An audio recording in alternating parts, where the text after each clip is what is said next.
refused to babysit my nephew after I broke my leg, but that didn't stop my sister and her husband from leaving their son with me and going on a romantic trip for 2 weeks. You're fine and he's not a baby. So, I decided. I was having a pretty good day. Got my hair done at the salon downtown, nothing fancy, just a trim and some layers to frame my face. I've been putting it off for weeks because of work, but finally managed to squeeze in an appointment. Walking out of there, I felt like a new woman despite the heavy gray clouds that threatened more snow. My name's Monica, by the way. 30 years old, working as a project manager at a marketing firm. Not the most glamorous job in the world, but it pays the bills, and I'm good at it. I live alone in a modest 1-bedroom apartment on the east side of town. My family situation? Well, that's complicated. I have an older sister, Diane. She's 35, married to Greg, and they have a son, Tyler. He's 6 and a complete handful. Diane's always been the golden child in our family. My parents, Robert and Helen, have never tried to hide the fact that they favor her. Growing up, she got the bigger bedroom, the better Christmas presents, and all the attention. I got used to it, though sometimes it still stings. Anyway, back to that winter day. I was walking home from the salon, admiring my reflection in the store windows. The sidewalks were slick from the melting snow, but I wasn't really paying attention. Big mistake. 1 second I was walking, the next I was airborne. My feet went out from under me, and I landed hard on my right side. The pain was immediate and intense. "Oh my God, are you okay?" A woman rushed over to me, her face creased with concern. I tried to stand up, but the moment I put weight on my right leg, white-hot pain shot through me. "I think I hurt my leg," I gasped. "Don't move," said a man who had also stopped to help. "I think it might be broken." The woman introduced herself as Liz and the man as her husband, Dave. They offered to drive me to the hospital, which was a godsend because there was no way I could have walked or even hobbled to catch a bus. At the hospital, they took X-rays right away. The doctor confirmed what I'd already suspected, a clean break in my tibia, right below the knee. "You're going to need a cast," he told me, showing me the X-ray. "And you'll be off your feet for about 6 to 8 weeks. They put a splint on first, then the cast. The whole process was uncomfortable, but they gave me painkillers that took the edge off. When they were done, I looked down at my new white accessory inside. This was going to complicate things. The hospital arranged a taxi to take me home. Getting up to my 3rd-floor apartment was a challenge with the crutches they'd given me, but I managed it, eventually, sweaty and exhausted. The first thing I did when I got inside was call work. "Monica, what happened?" My boss, Sarah, asked when I explained the situation. "Slipped on some ice, broke my leg," I said, trying to sound more cheerful than I felt. "Doctor says I'll be out of commission for a while." "Don't worry about the Jenkins project," Sarah assured me. "We'll handle it. Just focus on getting better." That was a relief. At least work wasn't going to be a problem. After hanging up, I looked around my apartment and realized just how difficult the next few weeks were going to be. Everything seemed suddenly far away and inaccessible. Even getting myself a glass of water was an ordeal, balancing on one leg while trying not to fall over. I tried to make myself some dinner, but standing at the stove was exhausting. I ended up just eating some crackers and cheese before collapsing on the couch. That's when I remembered I should probably let my parents know what happened. I called them, but no one picked up. Typical.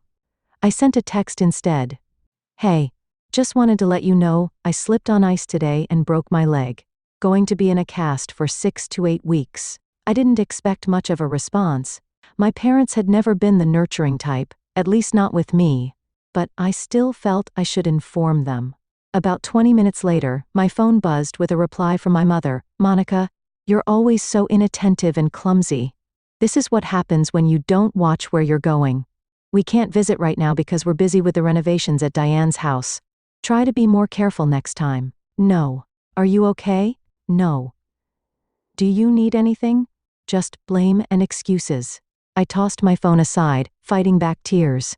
I don't know why I expected anything different. They'd always been this way, cold, dismissive, quick to criticize.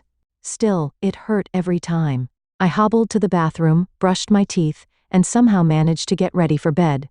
As I lay there, staring at the ceiling, I tried to banish the unpleasant thoughts about my family. Tomorrow would be another day, and I'd figure out how to manage. I always did. I woke up the next morning to the insistent ringing of my phone. My leg throbbed despite the painkillers, and I fumbled from my phone on the nightstand. It was Diane. Great. Just what I needed. She didn't even bother with a greeting. "Monica, our house is being renovated, so I'm bringing Tyler over to you today." I blinked. "Still half asleep, Diane. I broke my leg yesterday. I'm in a cast." I shifted painfully in bed, trying to sit up. "Yeah, Mom mentioned something about that." Her dismissive tone made my blood boil. "But it's not a big deal. You don't need 2 good legs to babysit." I couldn't believe what I was hearing. "Are you serious right now? I can barely move around my apartment." "Don't be so dramatic. No one's asking you to play soccer with him or anything. Just sit with him, entertain him, cook his meals. You know he only eats home-cooked food." "Cook!" I nearly shouted. "Diane, I can't stand at the stove. It's painful just to get to the bathroom. The anesthesia has worn off, and my leg hurts like hell." "God, you're such an egoist," she spat, and hung up on me. I stared at the phone in disbelief. This was low, even for Diane. She knew I regularly watched Tyler for her. Last time he was here, he'd drawn all over my living room wall with permanent markers, emptied a bottle of dish soap onto my kitchen floor to make it slippery like ice, and tried to flush my jewelry down the toilet to see if it would disappear. And that was when I had 2 working legs to chase after him. 15 minutes later, my phone rang again. This time, it was my mother. "Monica," she began in her scolding voice, the one she'd used throughout my childhood. "How could you refuse to help your sister? She needs someone to look after Tyler." I cut her off. "Mom, are you hearing yourself? I'm at home with a broken leg. I physically cannot chase after a 6-year-old right now. You're just making excuses. You're perfectly capable of watching one little boy, broken leg or not." I was too tired and in too much pain for this. "Mom, I'm out of commission for at least a month. Please don't call me with these requests again." I hung up before she could respond and turned off my phone. I needed some peace. Using my crutches, I hobbled to the kitchen. It took me nearly 20 minutes to make a cup of hot chocolate. As I sipped it, I couldn't help feeling sad. Not once had they asked how I was doing, or if I needed anything. They only called when they wanted something from me. That evening my doorbell rang. I made my way slowly to the door, expecting to find Diane there with Tyler in tow, ready to force the issue. Instead, I looked through the peephole and saw my friends Rachel and Jess. I opened the door, confused. "What are you guys doing here?" Rachel put her hands on her hips. "We just found out from Sarah at work that you broke your leg yesterday. Why didn't you tell us?" I felt embarrassed suddenly.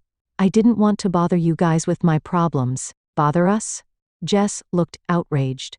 "We're your friends, Monica. That's what we're here for." For a second I was worried they were actually mad, but then I saw the smile tugging at Rachel's lips. They bustled past me, arms full of grocery bags. "We brought enough food to last you a week," Jess announced, heading straight for my kitchen. "All ready to eat, or just needing to be heated up?" I was speechless as I watched them unload containers of soup, casseroles, sandwiches, and salads into my fridge. "You guys didn't have to do this," I finally managed to say, my throat tight with emotion. "Shut up and sit down," Rachel ordered, though her tone was gentle. "We're also going to clean your apartment."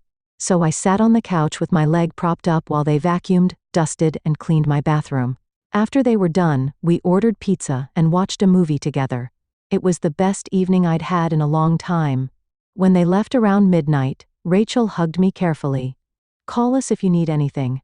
Seriously, anything at all. We mean it," Jess added. "Don't be a hero." After they left, I sat in my clean apartment, surrounded by their thoughtfulness, and realized something. My friends were more family to me than my actual family had ever been. The next week passed slowly. My leg was healing, but I still couldn't walk properly, even around the house. I was getting better at managing with the crutches, though I dropped a lot of things and got frustrated easily. Work had been understanding, letting me do what I could from home. My friends checked in regularly, sometimes bringing food or just stopping by to keep me company. My sister and parents hadn't called again, which was a relief. I thought maybe they'd finally gotten the message. Then, exactly a week after my sister's first call, my phone rang with her number. Against my better judgment, I answered. "Hey, Monica." She sounded cheerful, which immediately put me on guard. "Diane, I said, neutral. So, Greg and I are celebrating our 10th anniversary next week, she gushed. We've decided to go to the Maldives for 2 weeks. Isn't that amazing? Congratulations, I mumbled, unsure why she was telling me this. That sounds really nice. Yeah, it's going to be incredible. Anyway, we're leaving this Sunday. And we've decided not to bother with a babysitter since you're at home anyway. You can watch Tyler for the 2 weeks we're gone. I nearly dropped the phone. What? Diane, I still have a broken leg. I'm not at home anyway. I'm recovering from a serious injury. Oh, come on. It's been, what, 2 weeks? You're fine. Tyler's not a baby. He just needs meals, some entertainment, and a place to sleep. No, I said firmly. I can't do it. I'm sorry, but I physically cannot take care of a 6-year-old right now, especially not for 2 whole weeks. She exploded. You selfish bastard. You're just lying around doing nothing while I need help. You've always been lazy, but this is a new low even for you. I was shocked at her venom, Diane. I literally broke my leg. Why can't Mom and Dad watch him? They're supervising the renovation of our house, she snapped. They can't look after Tyler at the same time. The pieces clicked into place. The renovation was more important than me, their injured daughter. And now it was more important than their grandson, too. Everything made sense now. I'm sorry, Diane, but I can't help you, I said firmly. You'll need to find someone else. You're ruining everything, she shouted. We already bought the packages. That's not my problem, I replied, then hung up before she could say anything else.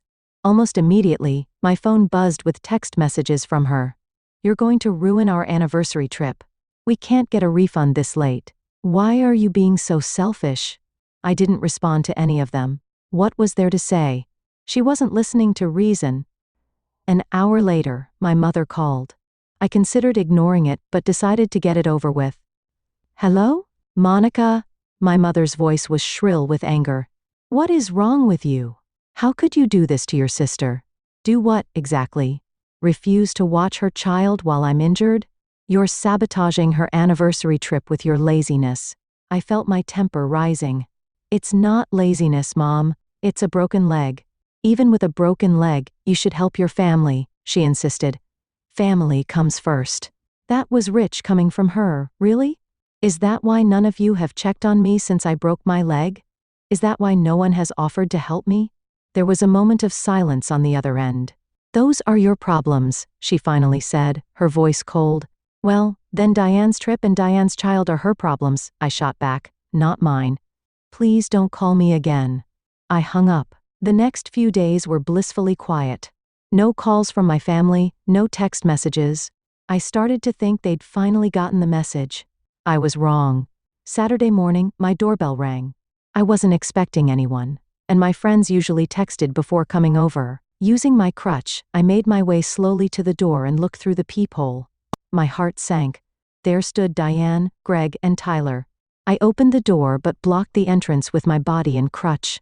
What are you doing here? Diane smiled, but it didn't reach her eyes. She put her hands on Tyler's shoulders and pushed him forward slightly. We're dropping Tyler off. Our flight leaves tomorrow morning, and we have some last-minute shopping to do. I stared at them in disbelief. I told you I can't watch him. Greg stepped forward. Look, Monica, it's just for 2 weeks. We really need this break. And I really need to recover from my broken leg, I replied. I'm sorry, but no. Diane's face hardened. You're being ridiculous. It's just a leg. I gestured at my cast, a broken leg, Diane. I can barely take care of myself. You need to find someone else. Diane's face turned red. We don't have anyone else. Mom and Dad are busy with our renovation. That's not my problem, I repeated, and started to close the door. Greg stuck his foot in the way. You can't just leave us stranded like this. I'm not stranding you. I'm saying no to an unreasonable request. Diane suddenly looked calculating. Fine. We'll just leave Tyler here in the hallway. You won't be able to leave him out there. I felt a flash of anger. If you abandon your child on my doorstep, I will call the police. They take child abandonment very seriously. You could lose custody. Her eyes widened in shock. You wouldn't dare. Try me, I said, keeping my voice level. I've told you repeatedly that I cannot care for him. If you leave him anyway, that's abandonment. Tyler began to look scared, clutching his dinosaur backpack tightly. "You're ruining everything," Diane cried, tears springing to her eyes. "Our anniversary. Our trip. I refuse to be manipulated. You're the ones who planned a trip without securing childcare first. That's on you, not me." With that, I slammed the door shut. I heard Diane shriek in outrage from the hallway. "You dumb bastard," she screamed, kicking my closed door hard enough to make it shake. I could hear Tyler start crying at his mother's outburst. "You'll regret this." I watched through the peephole as they stormed off down the hallway, Tyler struggling to keep up with his mother's angry pace. When they were gone, I leaned against the door, my heart pounding. I'd never stood up to my sister like that before. I hobbled to the kitchen and made myself a cup of hot chocolate to calm my nerves. My hands were shaking as I stirred in the marshmallows. An hour later, my phone started ringing again. My mother, I ignored it. Then my father, I ignored that too. Then, a string of text messages from both of them, which I didn't read. Finally, a lengthy message from my mother appeared. "Monica, you are a terrible daughter. Your sister is devastated by your selfishness. They decided to go on their vacation anyway and left Tyler with us. Now we are forced to suspend the renovations on your sister's house because we have to look after our grandson. This is all because of you and your selfishness. From this day forward, we don't want any contact with you. You are no longer part of this family."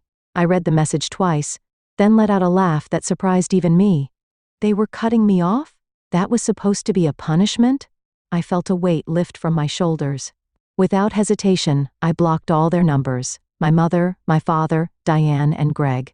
It was surprisingly easy to tap that block button, like cutting away a tumor that had been growing for years. Next weekend, I got a call from my Aunt Linda, my mother's sister. We'd always been close, though we didn't talk often since she lived across the country. "Monica, darling, I just heard from your mother that you two aren't speaking anymore. She says you've been very selfish." I sighed. Let me guess, she didn't mention that I broke my leg and no one from the family even came to check on me? There was a pause. "You broke your leg when?" I told her everything. The accident, my parents' dismissive responses, Diane's demands for babysitting, and finally the confrontation at my door. "Oh, Monica," Aunt Linda said when I finished, "I'm so sorry. Your mother just told everyone you refused to help your sister for no reason. This puts things in quite a different light." "I figured as much," I said, not really surprised. "I'll make sure the rest of the family knows what really happened," she promised. "Not that you need to worry about what they think, but I can't stand the thought of your mother spreading lies about you." "Thanks, Aunt Linda. I appreciate that." After we hung up, I sat on my balcony watching the sunset. I thought about the last 2 months and how much had changed. Yes, I'd broken my leg, but in a way, that accident had freed me. It had shown me who truly cared about me and who didn't. After my conversation with Aunt Linda, I felt a sense of relief wash over me. Not that I cared much about what extended family thought, but it was nice to know someone was standing up for me. The weeks passed, and my recovery continued steadily. Physical therapy with Marcus became the highlight of my week. He pushed me just enough to make progress without overdoing it. By the end of the 2nd month after the accident, I was walking with only a slight limp. The doctor said I could return to work, though I should still take it easy on the stairs. My first day back at the office was surprisingly emotional. My desk was decorated with welcome back signs, and Sarah had organized a small party with a cake that read "Welcome back, hop along" in blue frosting. "We missed you around here," Jess said, giving me a gentle hug. Rachel handed me a coffee. "The place wasn't the same without you complaining about the break room coffee." I laughed. Well, it's still terrible. Getting back into my work routine felt good. The Jenkins project had been completed without me, but there were new challenges waiting, and I was eager to dive in. Sitting at home for weeks had made me realize how much I actually enjoyed my job. A few days after returning to work, I got a text from Aunt Linda. "Just had lunch with your cousin Emma. Set the record straight about everything. She sends her love and says to call her sometime." More messages like that came over the next few weeks. Various relatives reaching out, apologizing for believing my parents' story, offering support. It was nice, but also strange. These were people I saw maybe once every few years at family gatherings. Their opinions, while appreciated, didn't really change my day-to-day life. What did matter were the friends who'd shown up when I needed them. Rachel and Jess had been my rocks, but others had stepped up too. My neighbor, Mr. Chen, had started bringing me groceries once a week. My college friend Alicia, who lived across town, had sent care packages. Even my barista at the local coffee shop had kept my favorite muffin aside for me when I'd finally managed to hobble there. One evening, about 3 months after the accident, I was having dinner with Rachel and Jess at my place when Rachel asked, "Have you heard anything from your parents or sister?"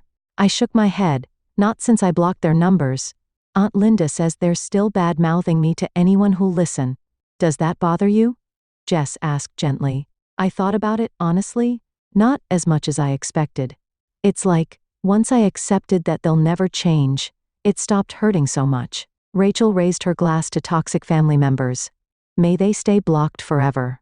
We all laughed and clinked glasses. That night after they left, I stood on my balcony, looking at the city lights.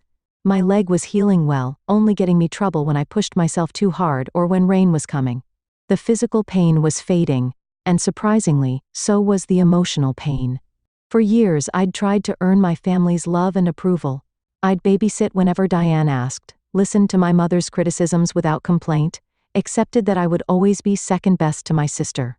The broken leg had forced me to say no for once, and that had changed everything. As spring turned to summer, I found myself embracing my new freedom. I joined a book club that met Wednesday evenings, something I could never have done when I was at Diane's beck and call for babysitting. I signed up for a weekend cooking class, started dating again, and even planned a solo trip to the coast for the fall. Occasionally, I thought about Tyler. He was just a kid caught in the middle of all this. I hoped my parents were at least being kind to him while they watched him. Maybe someday, when he was older, we could have a relationship separate from his parents. I'd like that. One Saturday morning in July, almost 6 months after my accident, I was at the farmer's market when I thought I glimpsed Diane in the crowd. My heart raced for a moment, but then the woman turned, and it wasn't her. I was surprised to realize I felt disappointed. Some small part of me had hoped it was her, that maybe she'd changed, that she wanted to apologize. But that was unlikely. People like my sister and parents rarely admitted they were wrong. They'd probably go to their graves believing I was the selfish one who had wronged them. And that was okay. I couldn't control what they thought or said about me. I could only control my own actions and choices.